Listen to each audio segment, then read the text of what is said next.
We are live for a new episode of the Electrek podcast. I am Fred Lambert, your host, and as usual, I'm joined by Seth Wincham. How you doing, Seth? I'm good. All right. Both back to our regular situation after a few months on the road, a few weeks for you, and now we have plenty to talk about. We have Tesla Robotaxi update. We have Tesla Semi update. We have the pricing in Canada has been updated today. Seth's going to talk to us a little bit about the Rivian R1 Quad that was just launched this week. Also, he did a review of the Ioniq 9 that's going to talk to us a little bit about. And then we have a couple of EVs that were just launched or new versions of EVs that we are going to talk to you about. But first off, I want to say a quick thank you to today's episode sponsor, which is brought to you by Bosch Mobility Aftermarket, a global leader and trusted provider of automotive aftermarket parts. To celebrate Amazon Prime Day, Bosch Mobility is offering exclusive saving on must-have auto parts and tools. Today is the final day for the Prime Day savings, so hurry and grab those Bosch sales before they disappear. You can learn more through their Amazon store linked in the description of the show notes. But we're going to talk a little bit more about them and some of the specific discounts and products that you can get your hands on later on the show, so stay tuned for that. All right, first of all, let's talk about the Canadian pricing. We know that we have a lot of listeners in Canada and also a lot of people that just cares about the Tesla business in general. So that's important for on both sides here. If you haven't been following, so since the U.S. went hostile on Canada regarding trades, the Canadian side had to do reciprocal tariffs on the U.S. So they put a 25% tariffs on all cars coming from the U.S. into Canada, 25% tariffs, which is something that Canadians have to pay, to be clear, because I know there's a lot of confusion around the tariffs on that, the countries on which the tariffs are placed are paying them. Not the case at all. So Canada puts a 25% tariffs on U.S. cars. That means when you buy a U.S. car in Canada, it costs 25% more. But ultimately, it is done for sort of affecting the industry in the other country because it's going to be obviously harder to sell those cars now. And that's what's been happening in Canada on top of brand damage related to Elon Musk, both through his backing of Trump that started those tariffs, but also Elon himself being extremely disliked now globally, but specifically in Canada because, again, of his backing of Trump, but also him saying things like Canada's not a real country and all that. Since then, the Model Y, that's his best-selling car, started at $84,000 in Canada. Canadian dollars. So that's equivalent of $61,000 USD. For the all-wheel drive long range, which sells for about $41,000 USD in the US. So you can imagine that's quite the difference. But yeah, Tesla updated the pricing today, and they slashed it by 20,000 Canadian, basically 20,000 Canadian dollars. Now it starts at 990. Oh, someone just hate it at your place. Sorry about that. I'm gonna hit the mute button. So yeah, it's a giant price cut. Now Tesla doesn't explain that price cut whatsoever, as they generally do. I suspect that it's because that Tesla is going to start sending cars from Berlin instead from Gigafactory Berlin instead of the US. So prior to last year, Tesla was sending both Chinese and US-made vehicles to Canada. Then Canada put the tariffs on Chinese vehicle, and then since last year, all Tesla vehicles in Canada were coming from the US. But now, because of these tariffs, it doesn't make any sense anymore. And I think Tesla probably waited a few months, see if the situation would resolve. But earlier this week, Trump sent a letter to Canada saying that if there's no deal made by August 1st, there's going to be a blanket 35% tariffs on any Canadian goods. So the situation is just not looking too good. So I assume that Tesla pulled the trigger. It says, all right, this looks like it's going to be a lasting situation. So at least let's bring the only vehicle that we build outside of the US and China, which are both tariffs in Canada, is the Model Y all-wheel drive from Berlin. So it sounds like this is what they're doing right now. Again, no confirmation. We won't have a confirmation until they actually deliver those cars, and we can check the VIN, and the VIN will confirm that it's from Berlin. But Tesla is quoting September to October the deliveries right now. So it makes sense that these vehicles are probably coming from overseas. They're coming from Berlin, I would think. So I'm surprised that it took Tesla that long to just like wake up and like let's do that. Let's bring the cars from Berlin, because I mean it's been like almost all of Q2. Tesla had very little, like just basically they had some inventory that they managed to get in pre-tariffs that they were able to sell, but since then it's been completely dried. And this has 35 stores set in Canada, so that's 35 stores that are basically just showrooms and service center for months. It makes no sense. So now at least Tesla Canada is going to have opportunities to sell some cars. You say so, Fred, you said there's zero sales in Canada, like there's not a few trickling in? I mean, yeah, virtually zero. Like zero new car and zero new orders. So just what's in inventory is being sold, obviously. But other than that, like you won't see anyone paying $84,000 for a Model Y. That makes just no sense. Like no one is that stupid. I mean, I'm sure they may probably sold like a few, like literally, like you can count them on like two hands or something. But that's about it. Gotcha. We don't have the full data just yet. We had some data from Quebec that said that sales went down in Q1 by 90%. That gives you an idea. And in Q1, there were still no tariffs on too, so that hurt quite a bit. All right, under the good news for Tesla, because obviously I put the price cut in Canada in the good news section. Tesla Semi just got a little bit of an update where efficiency has improved a little bit. So, the Tesla Semi production version was launched in 2022, but it was called the production version, but it was just put in very low volume production. And now it's expected to actually go in volume production later this year. At the time of the 2022 unveiling, which was the second unveiling of the Cybertruck, the Tesla Semi, sorry, Elon said that they were achieving an efficiency of 1.7 kilowatt hour per mile, which was very good. In September, in a presentation in Europe, Tesla updated that number. He said that now they are even achieving 1.6 kilowatt hour per mile. So that was an improvement that was welcome. But over the last year, since that September number, we had DHL and Saia, that both trucking companies that tested the Tesla Semi, that had real world tests like they use trucks normally, and they were achieving actually something closer to the 2022 production version that they unveiled at 1.72 kilowatt hour and 1.73 per mile, which is still very good, but not 1.6. Now, ArcBest, which is a very large logistic company in the US, had a Tesla Semi for a 3-week-long test program with Tesla. And they said that they used it for typical dispatch lanes, including over-the-road routes between service centers in Reno, Nevada, and Sacramento, California, and some regional runs in the Bay Area and rail shuttle operations. So very similar to how Tesla actually used it, because Tesla used a lot of the Tesla Semis between Nevada and California, between Gigafactory Nevada, in Spark, and which is not too far outside of Reno, and Fremont, which is a little bit further than Sacramento, though. And in that test, they achieved a 1.55 kilowatt hour per mile efficiency. So that's very good. That's very impressive.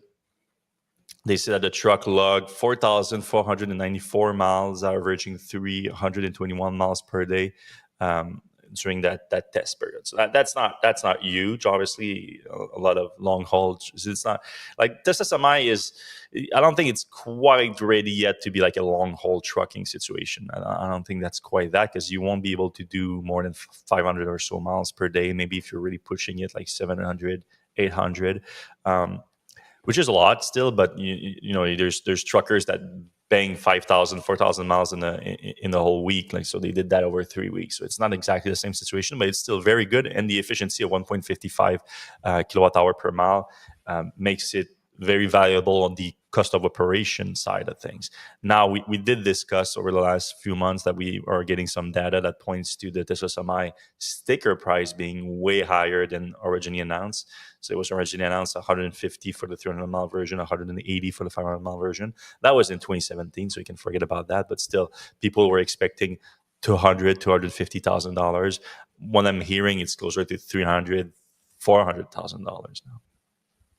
But even if it's closer to 300 or something, I think it's still viable as a product, like it due to with overall cost of operation. It's going to be harder to swallow for some people with that kind of cost.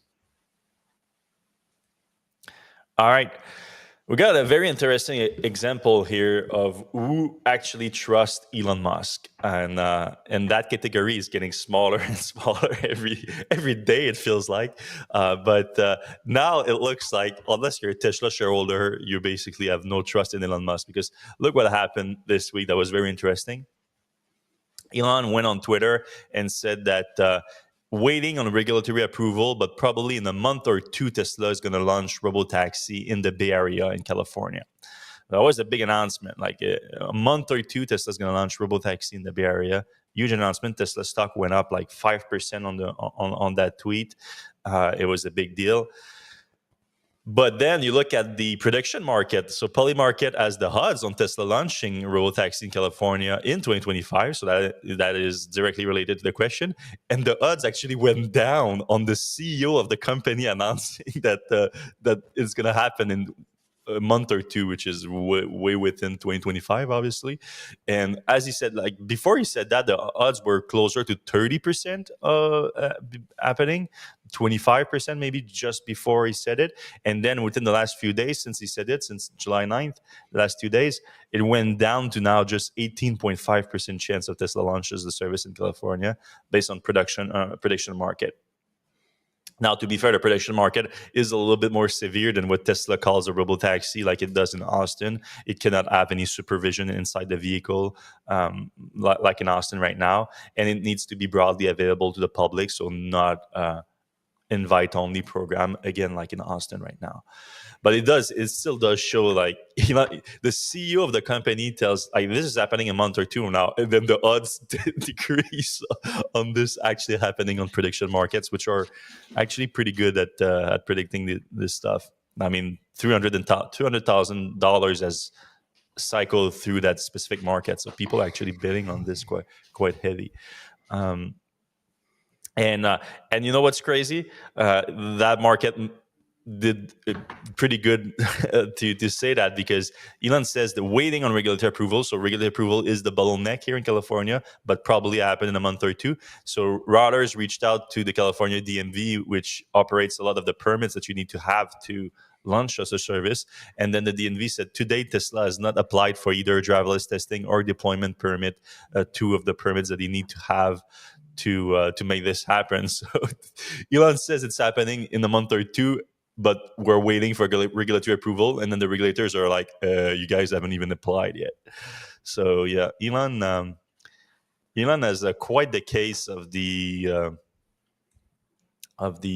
perpetual liar right now. It's pretty crazy. All right, Grok is making it soon in Tesla vehicle, as soon as next week, apparently. And the timing is pretty great because Grok just went full Hitler on X. Quite literally. Like, I mean, this a headline that writes itself. Like, Elon Musk says Grok is coming to Tesla vehicle just after it went full Hitler.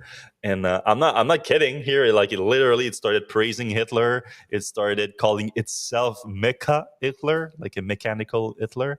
It started attacking Jewish people quite heavily, criticizing them, like criticizing their looks and things, like just really like low class stuff. And X even had to put Grok on the timeout. So said, I know you're not that often on X these days, said, and because you have better mental health than I do. But you can now ask, like, just add Grok on X and ask it to comment on something. So that's been a very popular feature over the last year or so. So X had to remove that. So they put that on pause So unless they put it back today, but as earlier this week, you could not summon Grok on X, because if you were summoning it, even if it had like nothing to do with Hitler, nothing to do with Nazis, nothing to do with Jewish people, it would find a way to comment on that, like just pure insanity.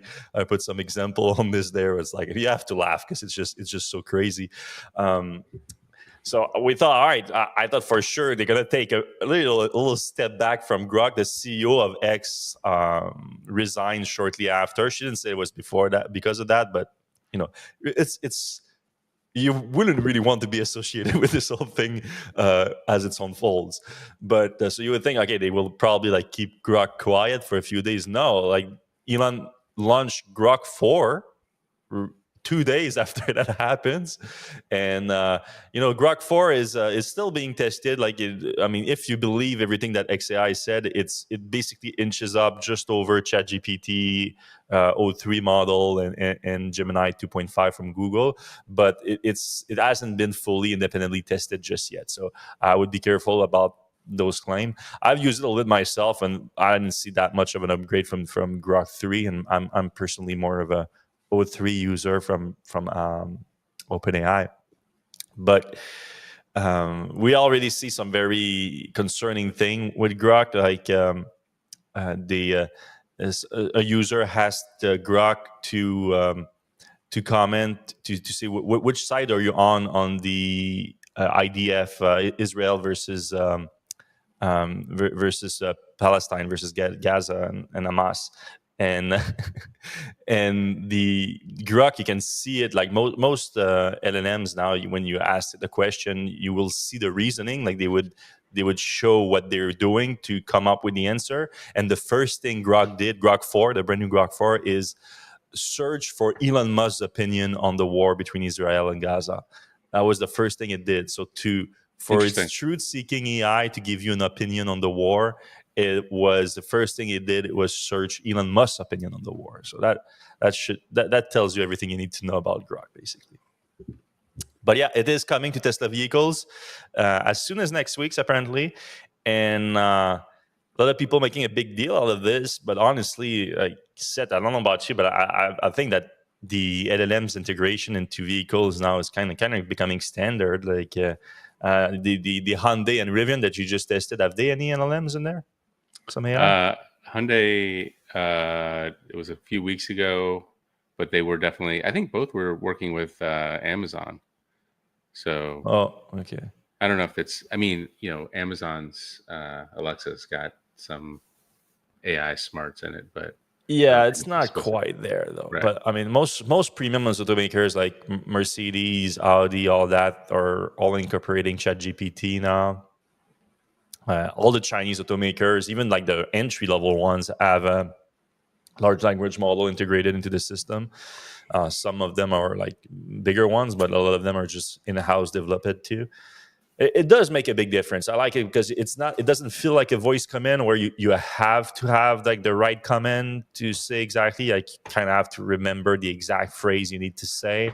Even though like, most of the time it's pretty simple, but some of the times you're like, I need to say it like this instead. Like it's not. Set the car to park. Like that's a pretty standard one. It would be like say the gear to whatever. Now it feels more with the ChatGPT, with the LLM system. It feels like a natural conversation that you have with the car instead. So it's easier to actually find the features that you want to activate, deactivate, or whatever. So Tesla is basically just catching up on this with having Grok as the standard one. So you're gonna have your own little Nazi in your car now. All right, one more Tesla news before we move on. Tesla yesterday announced that they are holding their shareholders meeting in November, which is quite the news. So it was basically the last day that Tesla had to announce the meeting yesterday. So they were pushing it. Normally it's announced way before that. And normally the meeting is held in the summer. I pulled up the last five meetings. So it was like September, October. So the latest one they ever had was 2021 in October. And since then it's been August, May in 2023, and June 13 last year. But this year, We are in July now. It was July 10th when they actually announced it's going to happen November 6th. So we don't have the proxy statement yet. We don't have what shareholders going to vote on and everything. But you have to ask the question, like, why are they pushing the meeting so further out? And I have a few theories. I have two main suspects, and they are kind of linked, obviously. First main suspect would be a new CEO compensation plan for Elon. So the 2018 one was rescinded, and Tesla has tried multiple ways to reactivate it, and it's not working. And now it's moving on to like the Supreme Court of Delaware, and I don't know what's going to happen there, but I wouldn't hold my breath. So I wouldn't be surprised if they actually are building a new one instead of revoting the same one that didn't work out last year's meeting. They maybe are working on a new one. And but the second suspect for me, and it would be a little bit bigger, a little bit more, and would probably make more sense for delaying the vote, because it would be a bigger thing to prepare and a bigger thing to push to shareholder, would be a potential merger or acquisition of XAI by Tesla. So either an investment, like a all stock investment in XAI, which would give like part ownership of XAI into Tesla, and vice versa, through shares. So they would give the owners of XAI more Tesla share, or a full merger completely in all stock transaction where Tesla absorbs XAI, but with stock. So again, the XAI owners, which is mostly Elon, would get a bigger stake in Tesla, which has been clearly what he wanted for the last few years. So I would think one of these two are being worked on, and they haven't been finalized yet. And then they need to announce it, and then they need to sell it to shareholders, which I don't think is going to be too difficult, because shareholders will believe whatever Musk tell them to at this point. All right, should we do our read real quick? Yeah. Let's talk a little bit about our friends at Bosch Mobility Aftermarket. All right. Today's episode is brought to you by Bosch Mobility Aftermarket, a global leader and trusted provider of automotive aftermarket parts. Bosch's worldwide network offers a complete range of solutions for the whole workshop, including a wide range of replacement parts, both new and remanufactured, for passenger cars and commercial vehicles. As you probably know, Amazon Prime Day is back with 4 days of deals from July 8th through 11th. And that's today's the last day. And to celebrate, Bosch Mobility is offering exclusive savings on must-have auto parts and tools. That includes Bosch's Icon Beam wiper blades, which are easy to install and can last up to 40% longer than other wiper brands.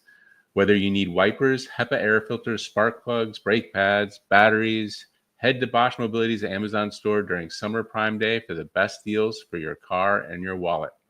Last year, auto part purchases tripled during Prime Day. So for the industry pros and DIYers, Prime Day is a perfect opportunity to grab the essentials you know you'll need to stay prepared before any service warnings light up your dashboard. A big thank you to Bosch Mobility Aftermarket for sponsoring this week's show. Yes, thank you, Bosch.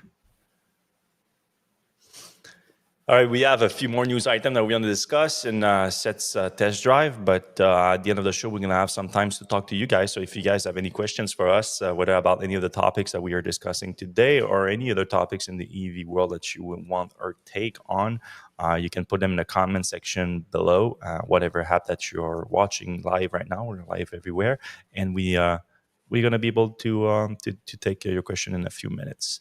But let's talk a little bit about the Rivian R1 Quad, so the new flagship from Rivian. You got to drive that thing, that crazy 1,000 horsepower machine. Yes, Rivian flew us out to Reno and then Lake Tahoe. We got to go into a ski resort. We did some rock climbing. We did a lot of street stuff. This is a 2.5 second 0 to 60 truck, 2.6 seconds for the SUV. It's fast as can be. It's it's pretty much the Rivian that we know and love, but with a little bit more under the hood and a couple surprises. The big surprise, if you listen to the live show, you may know this, but the big surprise was the return of the tank turn, which is now called the kick turn. Kick turn is something skateboarders do. It basically allows you to spin the car around, and we'll see an example of it for those watching right now. Was that Scooter there? No, it's his doppelganger. But for a second, I thought it was Scooter. Yeah, so the first trick is obviously it can just spin around like a top, only on dirt or gravel, some wet pavement maybe. Don't try it on pavement; it'll just rip stuff up. And the tires can you do it, or does it detect the surface, or it's your own responsibility to do it where it makes sense? I think it detects the surface because it would not do that on pavement when I made the effort to do it. So okay. and you have to enter a mode. So it's not like you're just going to be driving down the road with it. You have to purposely put it into that mode. But it's super cool. It's not just for the trick of spinning around. And by the way, if you spin around enough, you actually start going down and digging yourself a hole, which is kind of amusing. But so this is, if those watching, I'm on a road with a switchback, and it's such a sharp turn that you can't make the turn, even if you have rear wheel steering. You can't make that turn. So is the scroll that you're hitting that is activating? Yeah, it's so to make it work, you don't turn the wheel at all. You hit the left button on both scroll wheels at the same time, and it just kind of rockets the car sideways. How do you decide on which side it's going to turn? Well, it's what way you want to spin. If you want to spin to the left, you can hit the left scroll. If you want to spin to the right, you hit the right scroll. So it's one of the scrolls, because you have your hands on both right now, so I wasn't sure. Yeah, and that's the thing is, like, when you're driving, off-roading, it's kind of hard to find the scroll and push the scrolls. But over a period of a couple hours, I got pretty good at it. Like I felt like I was actually using it like the right way. This is a video of that. So basically, it looks pretty cool. Yeah, you're going up a switchback. You need to make a really sharp turn. Normally you would have to do like a K turn and come back a couple times. Not with this. You just like, as you're going forward, you just hit both scroll wheels to the left, and you just flip around. And it's good for drifting. Like, you can drift at low speeds. You can do all kinds of cool stuff like that. So that's obviously the standout feature, the number one feature. It was sad to learn that the original quads will not get that or anything like it. Rivian says that it's just not feasible with the hardware on those things. And, I'm like, well, I saw it do a tank turn. You showed everybody that, like, before people were buying them. That was supposed to be one of the things. So it can clearly do a kick turn. It just, you won't let it happen. And, who knows how much they're trying to either sell the new vehicles or be safe with the old vehicles. But it's definitely a bummer for me and my quad. So other stuff, there's some new paint. They're bringing back the launch edition paint, the green. I saw that again. It is faster motors, so somehow it's getting that huge vehicle to 60 miles per hour in 2.5 seconds. It's got that cool little logo on the back. If you scroll all the way to the bottom, you can see I wrote Electrek on that. Another big thing, obviously, is the NAC Sport native. It comes with a NAC Sport, but also comes with a CCS combo adapter if you happen to a station like that. And let's watch this. Version 4 supercharger with our Rivian Quad. The new It's quad the front driver's side too. Unhooked. Yeah. We're plugging in. And we're done. Plug and done. Let's see what it looks like over here. Gonna make you block one station. Maybe not with that though. In charge. With 0 kilowatts. 0 seconds. Oh, look at that. So how much did you pull there? Yeah, it started up pretty quick, and it's got the new front. It looks better without the camera thing. But in person, yeah. All right, we're charging at so you can see from far away. Like, if you're at a restaurant nearby, you can look at the car and see how the charge is going. Loading up. We started at 80%. You can pull up your phone too. We're not expecting. I know. It's just cool. No, it's cool too. I like it still, but yeah, it's obviously not the most optimal way to do that.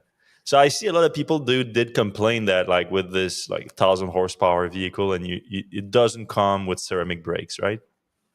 Right. It comes with these new blue brakes, but I don't think they're ceramic, which, like this is a very heavy, fast vehicle, but it also has huge brakes anyway. So does it need ceramic?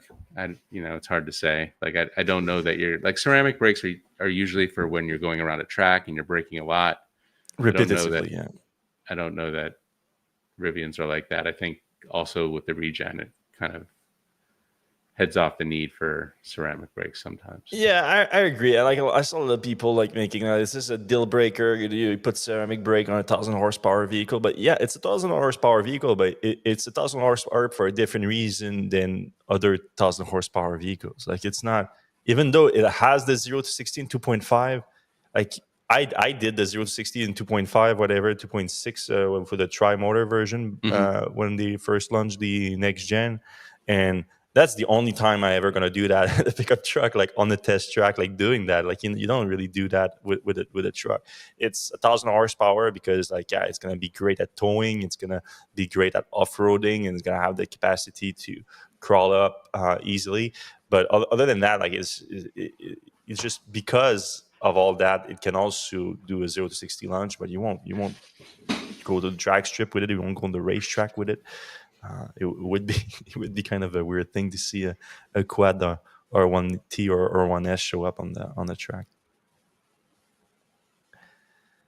These things are not cheap, though, right? No. Similarly, no. What's the price? The R1T starts at $115,900, and then there's 2,000 destinations. So you're looking at a $120,000 car. They come well equipped, obviously, but still you're starting at $120,000, which inflation hasn't been that high. It's expensive, but it's I look at it like this: like, you have a truck that will beat most Ferraris off the line, most Porsches off the line. It seats 7, so you can, it seats more people than just about any other vehicle out there, and it can go off road. Like, it can go off road really well. Like, probably one of the best vehicles on the road. So you're talking about 3 areas where it's better than just about any car on the road. It's pretty compelling offer. Yeah, I agree. But they're probably gonna sell like a few hundreds of them. That's yeah, and I would say this is more like a halo brand building exercise. It brings people into the brand. Yeah, and Rivian needs that because they're about to start selling lots of R2s, and they need that good brand. Okay. And then you also got to drive a few weeks ago the Ioniq 9 from Hyundai. Yeah, so not too far from this one, or not too big of a leap. The Ioniq 9 is basically, the Kia EV9 with a different cover on it. It's got actually a 10 kilowatt hour bigger battery, so it's got a big 300 plus mile range. I think it looks a little bit more luxurious. The EV9's a little bit kind of like space age or whatever. This is more subdued, I would say. It does still have like the iconic Ioniq pixelated lighting, which I think is great. There are these things above the wheel wells that you can see that are a little bit, I don't know, I don't want to say tacky, but they have these like lines above the wheel wells that are a little bit weird. But overall, I think it's a really good look, and especially the taper on the back that kind of is reminiscent of a boat hull. So that's nice. As for the back, there's plenty of room. Sat in the third row. Wasn't super claustrophobic in the 6 seat configuration. The second row is a bench that might become more claustrophobic, but we didn't have that opportunity. Super roomy inside, super luxurious. A top window that comes out, sunroof type of thing. Just the ride was really nice. There was a lot of noise cancellation and noise deadening features, so it was really quiet, really smooth. One thing I didn't like, very small frunk. And this is something I can contrast with Rivian and Hyundai. Hyundai will say that their users do not want a frunk, like they don't care. And Rivian will say their customers absolutely love the frunk. They use it for groceries and all kinds of stuff almost every day. So it's kind of like one of those things where if you build a good frunk, people love it. If you build a half-assed one, they don't. So this is that. And I'm sorry to say, like, overall, I love this vehicle, but the frunk sucks. And you can put some charger cables in there, or store some valuables in there perhaps, but it's basically like a couple, maybe like 2 or 3 cubic feet, very small. Yeah, I feel like when you have a very small frunk on a vehicle, it's not a deal breaker for me. I just use it for things that I want in my car, but I know I don't use them that often. So like Right. an emergency kit or mobile charger, if I don't need it at home, I'll leave that in there. And I would also add that another reason that people use Rivian's frunk quite a bit is because it's easy to get in and out of. A lot of these manufacturers, Ford included, make their frunks so difficult to get into. When I say Ford, I mean like the Mustang. It's like a trunk. You have to you have to open it like a trunk from like the bottom of the seat. You can't open it from the outside. It's just really not built for humans to use daily. So it's one of those more rare things. This one too, I mean, it might be the perception from the picture, but it looks like it's also like far from the front end too. Like you would have to like reach in there to get it. It's kind of an afterthought, and I think they could do a lot more work with the packaging to make it more useful and better. But that's just one small thing, or a couple small things that I had. But overall, I love this vehicle. I think it's going to sell really well. So on the rear-wheel drive, you get 335 miles of range. That's pretty good. Yeah. You can tow up to 5,000 pounds. Also NAC standard. Yep. Nice. On the passenger side, though, on the back. The rear passenger side. So you're going to block. Also blocking. Yeah, it's one of those things. I don't know. Like why you don't standardize that already. Yeah. DV forestation are gonna solve that too, or at least mitigate it, but still. Yeah. All right, pricing starts at $59,000. Little pricey, but it's a luxury vehicle. Yeah, and it's comparable to the EV9, but with bigger battery pack too. So yep. Worth it. It's kind of with the EV9 and this kind of had to go like with the design, like which one you prefer, basically. I know I've talked to people I talked to, like a lot of people don't like the design of the EV9 personally. Like I don't mind it at all. Yeah, same. I like the back. Like I think I would pick this one over the EV9 if I had to choose, and the battery might be part of the reason, but I just think overall it's just a nicer package. All right, we have also a few vehicles that were announced or unveiled this week that we can talk to you guys about. Sticking with Hyundai, the Ioniq 6N was fully unveiled this week. So that's the performance version of Ioniq. So we've been big fan of the Ioniq 5N, and now the sedan version has been launched with 641 horsepower. You still have the e-shift system like the Ioniq 5 that some people like, with the sounds too and everything. You can disable that, so that's no problem. 641 horsepower, 478 kilowatts on 77 Newton torque of torque, and 0 to 100 or 62 miles per hour in 3.2 seconds. So the 0 to 60 is going to be really close to 3 seconds. Yeah. Top speed 160 miles per hour. Powered by a front motor, 160 kilowatt front motor, 282 kilowatt rear motor. You're gonna get launch control. What do you get other than that? Some design accents have been modified. Also, new two tones in the back. Looks pretty cool, actually. I'd like to see it like white and black like that. I'm not that big of a fan of that color, but Yeah, the inactive sound system. Okay, that's not the biggest fan of that, but still, you're gonna lose quite a bit of range on this, obviously. So but you still 291 miles of range, 469 kilometers on the WLTP. So closer to probably 260 on the 84 kilowatt battery pack. I think. Well, maybe less than that because the Ioniq 5N has 221 on the EPA apparently, but it's gonna be more efficient than the 5, right? I would hope so. Yeah, the 6 has a longer range. 250 kilowatt DC fast charging, 10 to 80% in 18 minutes. That has been the long time. Yeah, I love that about Hyundai. Yeah, so the 9.2 was getting some good charging sessions, some good charging curve. Yeah, not on Tesla because it's only 400 volt, but yeah. If you go to another station that has a 800 volt system, it's going to be a lot better. Yep. Yeah, very cool. And then we have another cheap Chinese EV, not cheap, not good, but cheap, affordable.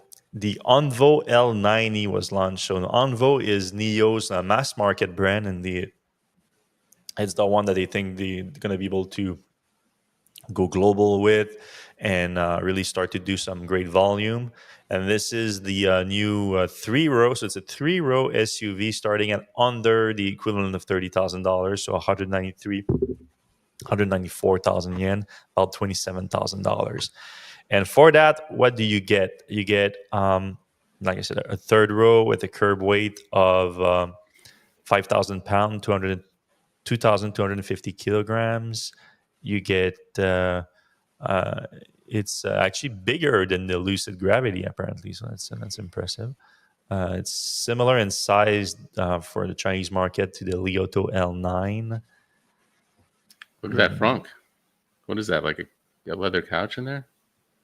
Yeah, is that the only? Yeah. Oh, my internet is so slow right now. I cannot click on things. It's weird. Oh, it's our site, or it's still the gallery thing. Yeah, it's the gallery thing that's still happening. Let me see.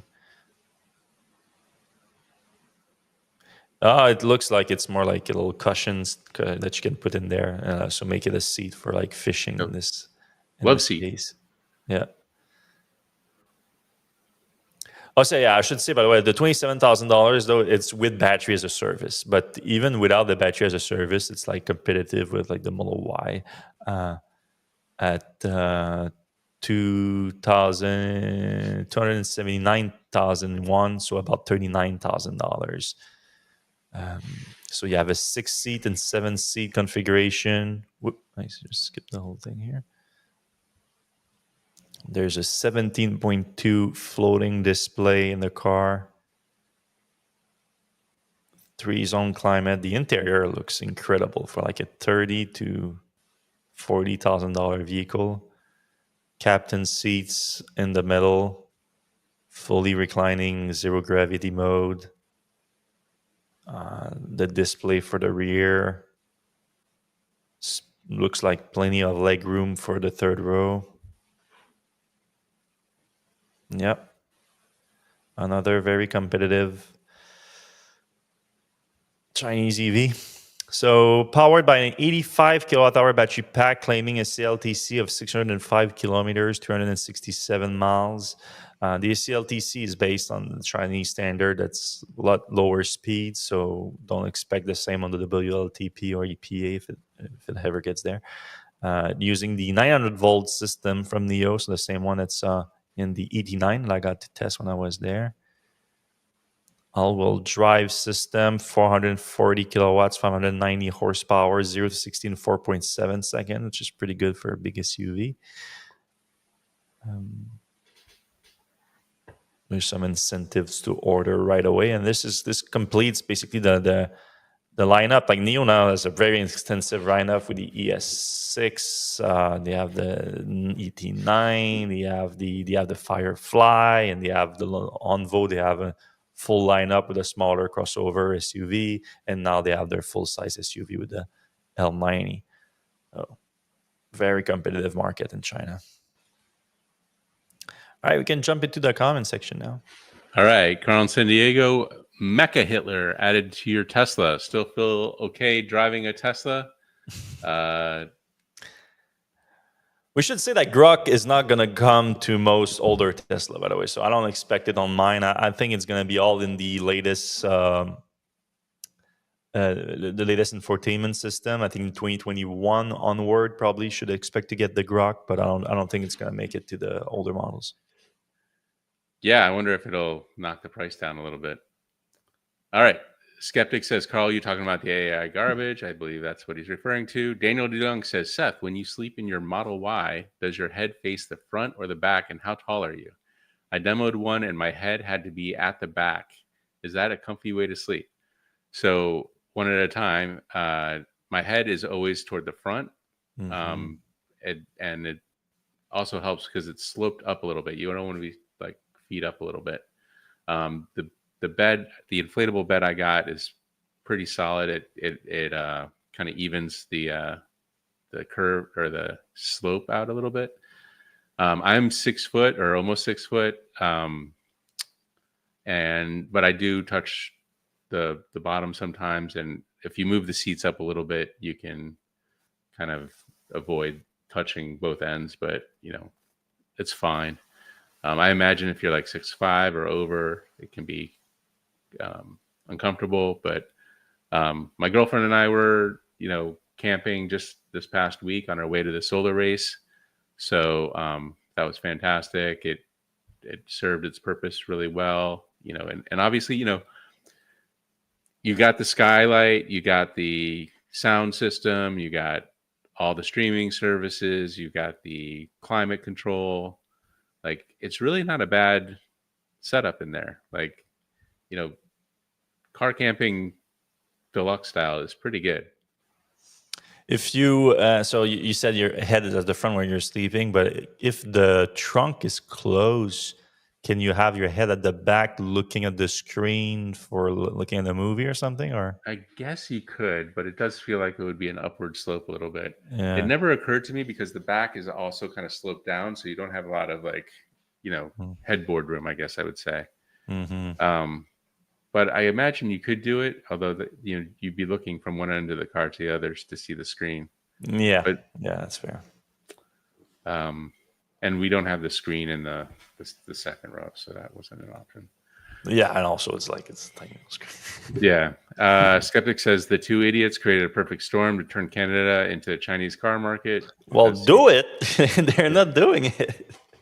Yeah, I mean, I wish that would be the case, and that'd be so great. All right. Skeptic says, are cybercabs still restricted to simps, or can the general public use them now? I think it's the former. What do you think?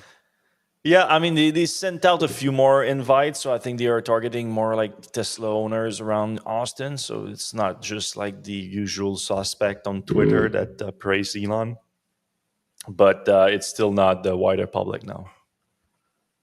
All right. Dean McManus, Musk has destroyed confidence in Tesla meeting their goals. I mean, that was maybe 10 years ago he did that, but you've seen like the latest like favorability ratings. He's just dropped this week to a new low of like 21%. So only 21% of the population in the US have a favorable view of Elon. I think it's like 60% negative and then 20% that don't care. Yeah.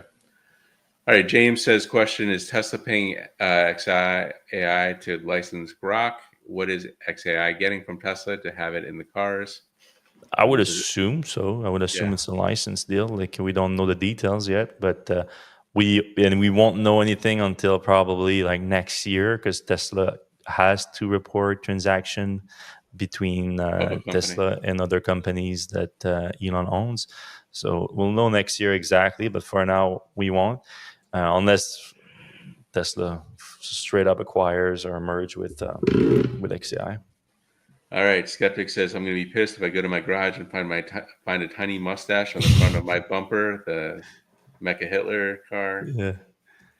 Kanevsky says, more likely XAI pays Tesla. It lets Elon boost Tesla's numbers, plus Google pays a fortune to Apple to be on the iPhones, not the other way around. Yeah, but it's not the same exactly. All right, Spikes43 asks, when will the Tesla layoffs start and how will they spin them?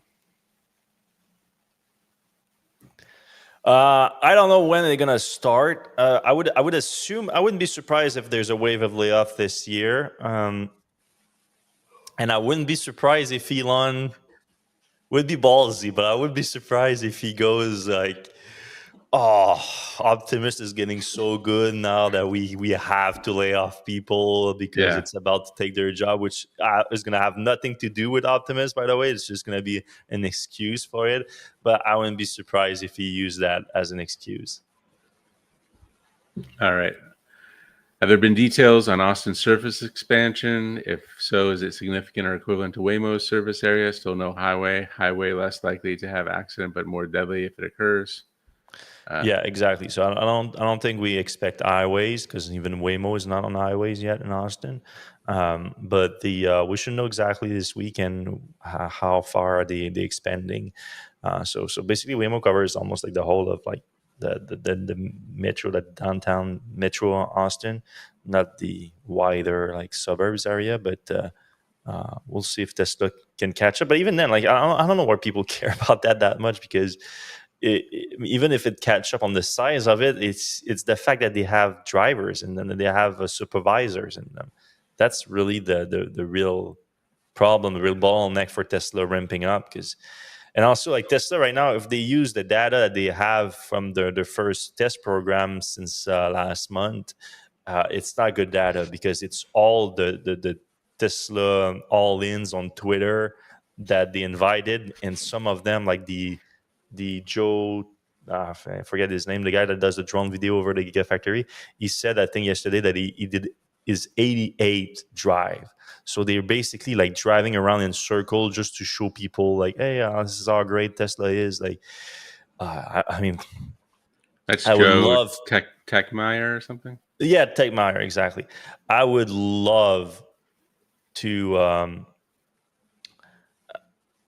know the turnover rate of these supervisors inside the car. Like, imagine you're getting this Joe Tegmeyer doing his speech to another passenger, like for the 88th time about how great the Robotaxi is, how it's about to revolutionize. I think I don't want to kill myself at this point. And that's All right. over like 2 weeks, by the way. Yeah. 88 times in 2 weeks. All right, James asks, I feel like Tesla is going to absorb some of XAI's debt at some point. The private shareholders of XAI are going to get a good deal, and Tesla shareholders will not get as good a deal. Oh, obviously. I mean, XAI just bought, because of Elon, bought X for $44 billion. So Elon bought X twice for $44 billion. That's how dumb he is.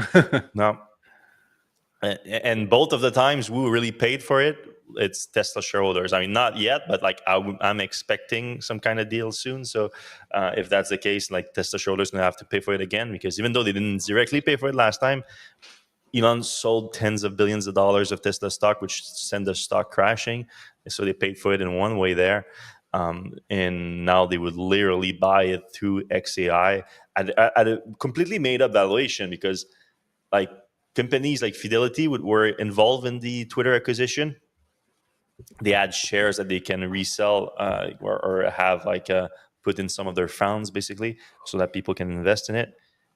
They had it down to, I think at the worst was like $9 billion. So they went from $44 billion that Elon paid for it. They evaluated down to $9 billion, and then within a month it was back up to $44 billion.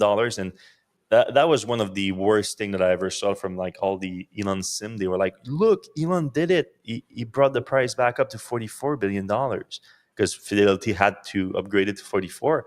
But the only reason they did it is because Elon bought it at 44. So the real price of a company is the price that someone is willing to pay for it. And as long as Elon is willing to pay $44 billion for it, that's what Twitter is worth. All right. Daniel DeYoung says, have you guys had any warranty replacement issue, battery replacement on your Teslas? And if so, how was that experience? I've not. How about you? Yes, on my 2012 Model S, the battery was replaced under warranty. It was no problem. It was pretty easy. Now I'm hearing some bad things right now. So I had a friend of mine that just bought a used Model S 2021. Sorry, used Model Y 2021, and It had it for 2 weeks. The car wouldn't charge anymore, wouldn't charge at home, wouldn't charge the supercharger. And Tesla told him he needs a new battery, so they're replacing his battery. And now he's going to be a month without his car. Tesla is loaning him one at least. So for your answer on that, that's not too bad.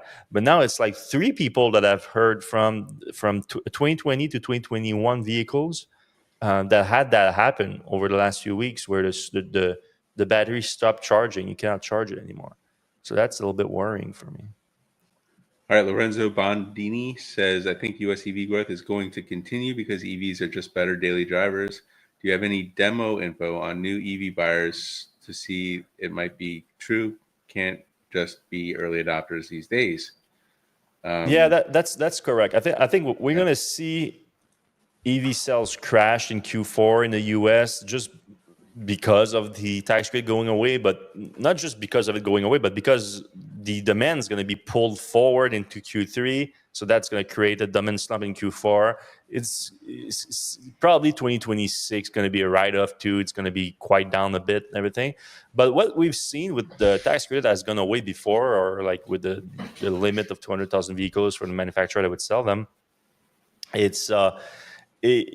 once people forget about it, like forget that, like why if I bought an EV last year instead of this year, I would have like a $7,000 credit on it. Once people forget about that, it's true. Like they were just better vehicle, they're better product, so people are gonna buy them no matter what, and it's gonna be the future. It's just gonna be, the US right now is at less than 10% EV adoption, while China is at like 35 and 50 if you have PHEVs. And Europe is at like 25 and something like that. So the US is falling behind, but it's all going to end up at the same place at the end, with tax credit or not. All right, Dean says ceramic brakes are good for racing, but an expensive waste for a road vehicle. That's probably mostly true unless you're insane or you live on top of a mountain or whatever. Lorenzo's back saying also any leaks on the new Bolt, Chevy Bolt. It sure seems as if GM is keeping it very tightly under wraps, considering production is supposed to start later this year. I agree. Like there has been really no credible sightings of the new Bolt, unless it looks exactly like the old Bolt and that they're just driving them around everywhere. But we're excited to see it. We've heard that there's going to be an event later this year, so I'm obviously going to try to get to that. And I'm probably going to try to buy a new Bolt because my son has stolen my Bolt, Fred. Oh, yeah, he's driving now. He's driving, and it's the Bolt. And you still have hair on your head. That's good. Yeah. He's actually a good driver, and he likes the Bolt from a drivetrain standpoint. He just thinks it's ugly as heck, and he's not wrong. Anyway, so maybe the new Bolt will have some new refreshed looks as well. I mean, look what they did to the Prius. The Prius now looks like a sweet car. It looked like, the last version looked like it had rolled, and this one is, mistake for a Tesla sometimes. All right. Daniel says, I'm Canadian. I would consider a Model Y at this price as long as we get a fair trade deal, but I'd be tempted to wait for a new EV rebate and a 7-seater, but I probably shouldn't hold my breath. Yeah, not sure what to tell you there. An EV rebate. The EV rebate is a real possibility. All right, Dean McManus, the Ioniq 6N puts the good bits of the Ioniq 5N to a sleek sedan body. It looks like it would be a solid competitor to the Model 3 performance, except the 4,800-pound weight is almost the same as the Plaid. Right. So a very heavy Model 3 performance. Yeah, no, that's fair. That's fair. The weight is the only notable thing that's a little bit of a setback. Estimated price for the Ioniq 6N, I don't know what it is, but probably about 60,000, something like that. So 60. I think, it's closer to 70, maybe. 70. I don't know. Okay. Yeah. Dean thinks 65. That's probably pretty close. Assuming the worst in the U.S., what can the pure EV players in the U.S. have to do in order to survive? I think Tesla could get rid of its CEO and do pretty well.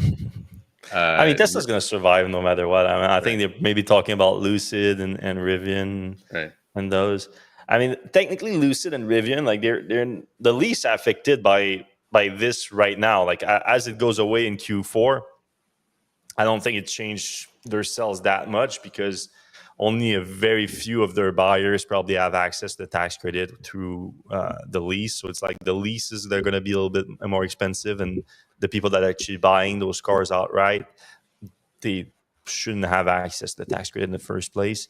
And also much of the lineup of the Air and the R1s are over the limit, the price limit of $80,000 and $55,000. So yeah, on that front. Now, next year, both of these brands plan to launch their cheaper models, and that's gonna have an effect, obviously. So yeah, but the idea is like no one that's buying an R2, for example, is ever gonna have access to tax credit. So that's one thing. So it's not like, hey, I bought my R2 with a tax credit and you're buying one without. So there's that, but there's still, I think, the concept that I think we need to forget about it a little bit. It's this idea that people are get mad about it, like they don't want to buy an EV now because it's unfortunate, or at least let's say now, but next year in Q4. But I think there's still plenty of room for survive because, like I said, there are better products. Yep. And there's still plenty of room in the US for growth for EVs just because of the adoption has been so low, like less than 10%. So I think EV brands that can convince gasoline vehicle buyers to go electric are gonna do very well. I think Tesla can still do that. I still think Rivian, Lucid, I think Scout, I think a bunch of other EV brands, and a lot of legacy automakers too that are deciding not to give up on the EVs. I think they're all going to do very well. So I'm not too worried on that front. It's just going to be maybe a tough year or so, and then things going to go back to growth, I think. All right, that's it for us this week, everyone. If you did enjoy the show, please give us a like, a thumbs up, a subscribe. All those things are free to do, and they help the show. And we're going to see you same time, same place next week.